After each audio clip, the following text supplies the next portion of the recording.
Ce soir, notre performance va être assurée par Arsène. Arsène, il est au théâtre populaire de... Écoutez ça, voilà, du Renitas, tous les jours, 21h15 jusqu'à la fin juillet. Arsène... C'est génial. Vous pouvez pas faire moins, Arsène. Alors, parce que j'ai lu dans la presse que vous êtes le gentleman cambrioleur du rire. Arsène. Arsène, voilà. Je viens de l'avoir, pardon. Ah bon, d'accord. Alors, cette vie d'avant, j'allais dire, philosophie, professeur des écoles? Oui.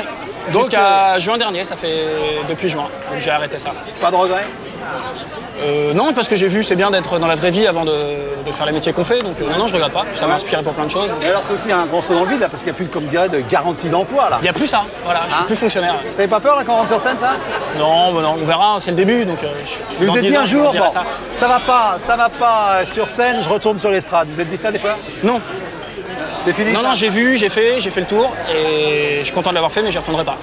Alors, quand dans votre déroulé de carrière, ça a tout de suite été la scène. Bon, vous avez fait les études que vous avez faites, mais est-ce que vous aviez déjà, c'est-à-dire tout petit là, à l'école ou ça? Jamais. Qu'est-ce qui s'est passé? En fait, j'ai essayé de faire de la BD. J'ai écrit une BD humoristique, non, je suis scénariste. Scénariste? Et mon dessinateur m'a largué en fait. Donc je me suis retrouvé avec des blagues sans dessin. Vous n'avez pas été largué que par des femmes, vous? Non, mais bon, c'était une femme en plus.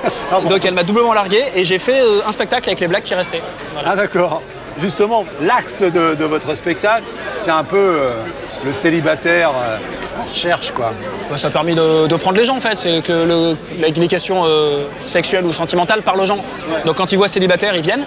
Puis après, on peut leur dire ce qu'on veut. Voilà. Ouais, ça permet d'ouvrir les esprits un petit peu. Voilà. Oui, ce soir, qu'est-ce qu'on va avoir ce soir? Je vais voir. Je vais voir. Ça va dépendre de l'ambiance. Bah, elle est derrière vous, l'ambiance va faire sentir. C'est bizarre les gens qui m'écoutent pas en fait. Voilà, vous allez adorer ça. Ici, on a tout ce qu'il faut. On applaudit, on encourage Arsène au théâtre populaire du Renitas, tous les jours, 21h15. Ah ouais, il y a un moment, il faut y aller. Ils sont à vous. Bonsoir. Bonsoir. Bonsoir. Bonsoir. Bonsoir. Bonsoir.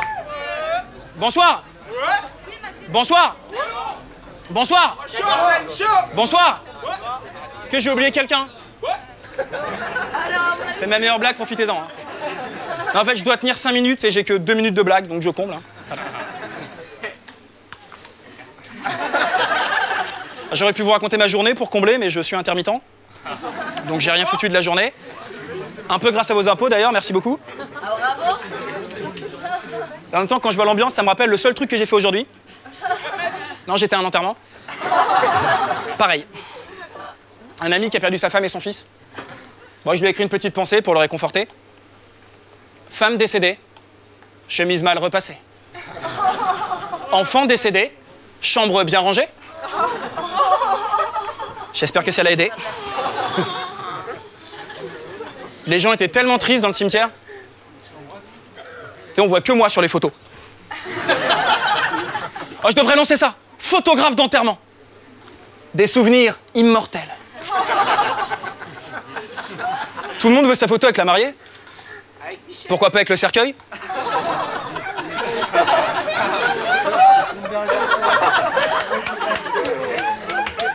J'arrive pas à être sérieux en enterrement, moi. J'essaie, j'arrive pas. Parce qu'en fait, dès que je vois un crucifix, je pense à un sextoy pour 4 bonnes sœurs. Donc,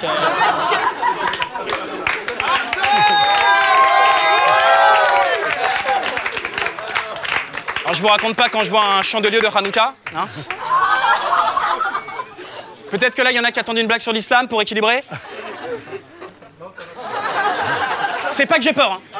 Non. C'est juste que ce sera jamais aussi drôle que Nadine Morano et Brice Hortefeux, donc je vais pas me fatiguer pour rien.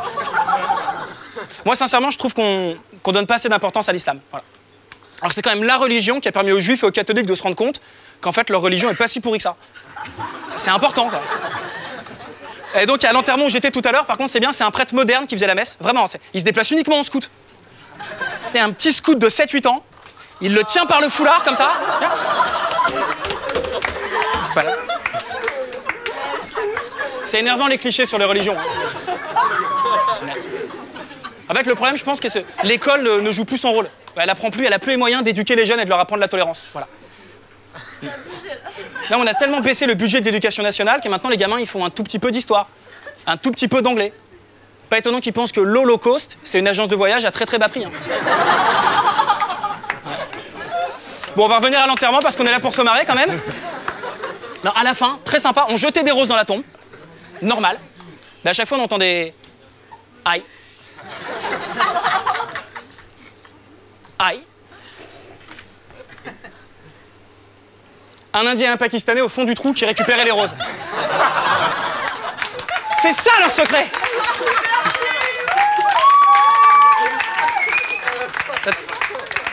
Les blagues sur les Pakistanais, ça amuse tout le temps tout le monde. C'est un peu la sourasse qui permet aux Noirs, aux Arabes, aux Asiatiques d'être racistes aussi, tu vois. Comme ça, nous, on déculpabilise un petit peu, c'est cool. Bon, bah, je vais vous laisser sur cette belle réflexion sociologique et je vous souhaite une bonne fin de soirée. Bravo. Merci. Merci. Bravo. C'est Arsène. Merci. Il Merci. est au théâtre populaire Merci. du Renitas. Merci. Tous les jours à 21h15 jusqu'à fin juin. Merci. Merci beaucoup. Merci. On viendra vous voir. Arsène, je voudrais vous faire un petit cadeau. C'est Ce que je sais de Vera Candida, Véronique Ovaldé. C'est Zénisson de Ludier. Ça vient d'avoir le grand prix des lectrices de Elle. Bah, merci de votre accueil. Bah, merci à vous, Arsène. Voilà, c'était le dernier Café Picouli de la soirée. Merci. Mais Café Picouli revient l'année prochaine.